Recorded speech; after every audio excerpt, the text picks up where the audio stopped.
శ్రీ గురుభ్యో నమః. గురు బ్రహ్మ గురు విష్ణు గురుదేవ మహేశ్వర గురు సాక్షాత్ పరబ్రహ్మ తస్మై శ్రీ గురవే నమః. సదాశివ సమారంభం వ్యాసశంకర మధ్యమాం ఆస్మదాచార్య పర్యంతం వందే గురు పరంపరాం. అపార కరుణాసింధుం జ్ఞానం శాంతరూపణం శ్రీ చంద్రశేఖర గురుం ప్రణమాముదానం. శ్రీ గురుభ్యో నమః. గణాధిపతయే నమః. కృష్ణమూర్తి పద్ధతి జ్యోతిష్యం. ఈరోజు ఎపిసోడ్ 19 చెప్పుకోవాలి. 18లో చెప్పినవన్నీ సరే 19లో ఇప్పుడు ఏం చెప్తానండి, ఇవాళ ఇంపార్టెంట్ క్లాస్ ఉందని అనుకుంటున్నాను. ఇంపార్టెంట్గా చెప్తాను, నాకు అనిపించింది మొత్తం అంతా ఒకసారి అందరి కోసం ఉపయోగపడుతుందని. ఇప్పుడు కృష్ణమూర్తి పద్ధతిలో సబ్ థియరీ చాలా గొప్ప ఇంపార్టెంట్ అనుకున్నాం. ఇప్పుడు దాన్ని 9 సబ్ కింద వచ్చాయి మొత్తం ఆయన చేసిందనమాట. అది ప్రశ్న భాగానికి చాలా ఉపయోగపడుతుందని చెప్పి పెట్టుకున్నారు ఆ సబ్ థియరీలో. ఇప్పుడు దీంట్లో ఏంటంటే మేషరాశి నుంచి మీనరాశి వరకు 12 రాశులు. 12 రాశుల్లోనూ 360 డిగ్రీలు, 12 3 36 అవుతుంది కాబట్టి. అయితే దాని ప్రకారంగా మేషరాశిలో ఎన్ని అలా వరుసగానే చెప్తాను ఇవాళ. చాలా ముందర మెయిన్గా గుర్తుపెట్టుకోండి ఇవన్నీ కూడా. మేషరాశిలో వచ్చి ఏంటంటే 22 సబ్బులు వస్తాయి. అంటే 1 నుంచి ప్రారంభం చేసి 22 సబ్బు దాకా మేషరాశి. మళ్ళీ తర్వాత వృషభ రాశిలో పెట్టిన దాన్ని మేషరాశి అంటే ఏరీస్ అంటాం. సెకండ్ ఏంటంటే వృషభ రాశి టౌరస్ అంటారు. దాంట్లో 19 సబ్బులు వస్తాయి. అంటే ఏంటి, 23 నుంచి అన్నమాట లెక్క పెట్టుకోవాలి. 23 నుంచి అది 41 దాకా వస్తుంది. తర్వాత మిథున రాశి, దాన్ని జెమిని అంటాం. అది దాంట్లో 21 సబ్బులు వస్తాయి. అంటే అక్కడ 42 నుంచి స్టార్ట్ 62 దాకా వస్తుంది అక్కడ. మళ్ళీ 4వ రాశి కర్కాటక రాశి. కర్కాటక రాశి అంటే క్యాన్సర్. దాంట్లో 21 సబ్బులు వస్తాయి మళ్ళీ దీంట్లో. అంచేత 21 అంటే అక్కడ దాకా 63 నుంచి 83 దాకా వస్తాయన్నమాట. అక్కడ 21 సబ్బులు వస్తాయి. ఇక్కడ 4 రాశుల్లో 83 సబ్బులు వచ్చాయి. ఇదే విధంగా 4 3 అంటే 3 అంటే 1/3 2/3 3/3 అలా వస్తుంది. కాబట్టి అక్కడ ఏమిటి 83 83 83 249. ఇప్పుడు 5వ రాశి సింహరాశిలో మళ్ళీ 22 సబ్బులు వస్తాయి. సింహరాశిలోకి వచ్చేప్పటికి 84 నుంచి 105 దాకాను సబ్బులు. తర్వాత కన్యారాశిలో 19 సబ్బులు అంటే 124 దాకా, 106 నుంచి 124 దాకా కన్యారాశిలో వస్తుంది. తర్వాత తులారాశిలో 21 సబ్బులు. తులారాశిలో ఎంతంటే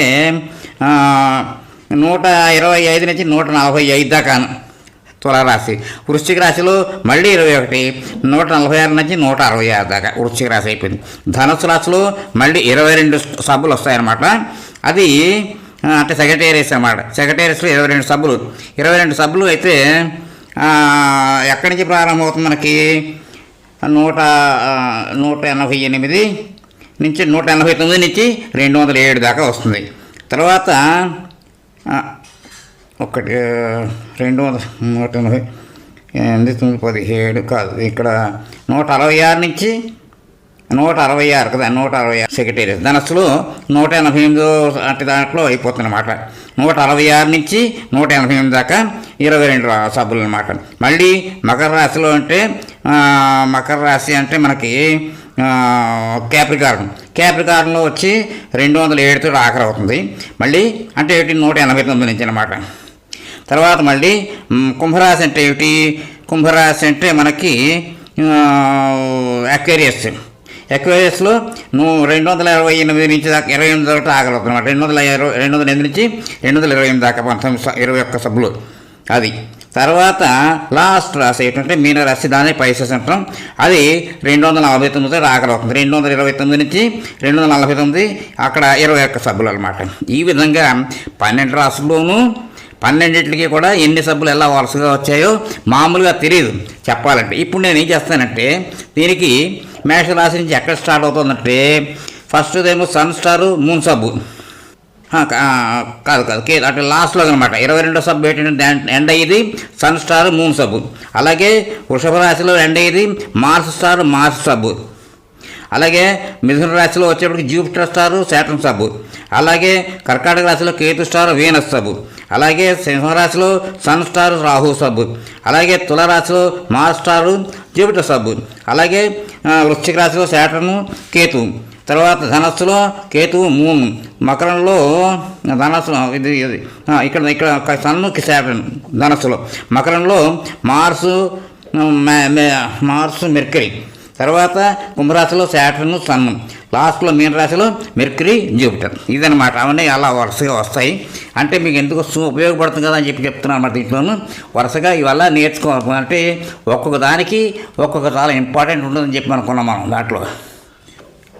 ఇప్పుడు ఇవన్నీ రాసుల గురించి చెప్పుకున్నప్పుడు మనం అంటే సబ్బులు ఇవన్నీ చాలా ఇంపార్టెంట్. ఎందుకంటే మనం రేపు పొద్దున ఏమంటే దీంట్లో మాత్రం అన్చేంజ్లు 249. అందుకోసమే ప్రశ్న భాగంలో ఏమని అడుగుతారు, 1 to 249 ఏదైనా హారరీ ప్రశ్న, హారరీ నెంబర్ వేయమంటే అప్పుడు ఇది అంటే ఫిక్స్డ్గా ఉంటుంది. కాబట్టి ఏ నెంబర్కి ఫర్ ఎగ్జాంపుల్ ఇప్పుడే చెప్తాను మీకు నేను. ఇప్పుడు ఫస్ట్ 22 సబ్బులు ఉన్నాయి కదా మ్యాథ్స్ రాశిలో ఉన్నప్పుడు సన్ స్టారు మూన్ సబ్బు అని ఎప్పుడైతే వచ్చిందో అది లాస్ట్ సబ్ దాంట్లో మేషరాశిలో లాస్ట్ వెళ్ళిపోయాయి అనమాట. అది అంతకుముందు అయితే సన్ అయితే ఇంకా వెనకాల కడతారు. అదనమాట 21. అలా ఒక్కో సబ్బు సబ్బు నెంబరు అంటే మనకి ఏమిటి ఇచ్చిన హారర్ నెంబర్ 21, 22 అంటే దీంట్లోకి ఇలా వస్తుందన్నమాట. ఇది సన్ స్టారు మూన్ సబ్బు అవుతుంది. అంతేత ఇది ఎప్పుడైనా అంతే ఏ నెంబర్ ఇచ్చినా కానీ మనకి తెలియదు. లాజిక్ ఏంటంటే ఈ హారర్ ఈ ప్రశ్నలో ఎంత చక్కగా ఉంటుందంటే వేసినా రాదు మనకి. దాంట్లో చెప్పిన కండిషన్స్ ఉంటాయి కదా మీకు ముందర తెలుస్తాయి అనమాట. ఎంత బాగా కుదురుతుందంటే అనుకున్న ప్రశ్నకు సమాధానం అవునా కాదా చక్కగా క్లియర్ కట్గా తెలిసిపోతుంది సబ్లాట్లో. అందుకోసమే ఏమీ లేకపోతే ఆధారం అంటే ఏమి తోచకపోతే ఖచ్చితంగా తీవ్రంగా ఉన్నట్టయితే మనసులో భావనలో ఆ ప్రశ్న ఏమిటి సమాధానం చెప్పంటే ఈ హారరీ ప్రశ్న కృష్ణమూర్తి గారు పెట్టింది చాలా అద్భుతమైనది. దానికి కూడా ఇలాగే ఇంత శ్రమ ఉంటుంది. నేతల చార్ట్కి ఎంత వేస్తాము, ఈ హారరీ చార్ట్ కూడా అన్నీ వెయ్యాలి మనం. కానీ ఇందులో ఏమిటంటే ఆ ప్రశ్న సమాధానం అయిపోతే అది ఉపయోగపడుతుంది మనకి. అదే నేతల చార్ట్ అంటే ఏమిటి, మనం పుట్టినప్పుడు లగ్న జాతకం వేసుకుంటే కరెక్ట్ టైం అది ఉంటే మాత్రం వేస్తే అది ఎప్పుడు ఏ ప్రశ్న అడిగినా కానీ దాని జవాబు దాంట్లోకి వస్తుంది మనకి, అది మారదు. కానీ హారర్ ఏంటి అప్పటికి ఆ ప్రశ్న ఆ రోజుకున్న దానికోసం ఏదైతే తీవ్రమైన ప్రశ్నగా మనసులో ఉందో మెదడులో ఉందో అది దానికి తగిన జవాబు ఇస్తుంది, సరైన సమాధానం ఇస్తుందని. అందుకోసం హారరీ ప్రశ్న నెంబర్ చెప్పారన్నమాట. అయితే హారరీ కూడా యాక్యురేట్గా ఉంటుంది, అది చెప్తారు వాళ్ళ మాట. ఇవన్నీ సబ్బులు అందుకు ఉపయోగపడతాయి. తర్వాత ముందర దాంట్లో ఎంత ఉపయోగపడినా పడకపోయినా తర్వాత మీకు హారరీ ప్రశ్న జాతకం తెలుసుకున్నప్పుడు ఇది చాలా ఉపయోగపడుతుంది నా నమ్మకం. ఇది మీరు బాగా ప్రాక్టీస్ చేయండి శుభ్రంగా. అన్ని రకాలుగానే ఉంటుంది ఇంట్లో అనమాట. అంటే మొత్తం 12 రాసులు 4 ఆ 4 83 అయిందన్నమాట. ఆ 83 ఎలా వచ్చాయి అంటే 22, 19, 21, 21 మనకి. అంటే 22, 19, 21, 22, 41, 41, 21, 62, 21, 83 అలాగా. ఈ రకంగా 83 × 3 249. ఈ విధంగా మీరు కనుక చెక్ చేసుకున్నట్టయితే ఇలాగ చాలా సులువుగా ఉంటుంది.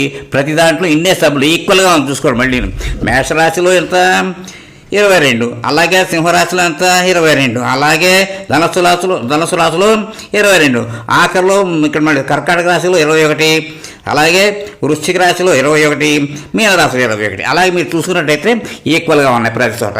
ఆ 83కి అలా సమాధానం వస్తుంది. 83 × 3 249. 249 గురించి సబ్బులు ఈ విధంగా మనం చెప్పుకున్నాం.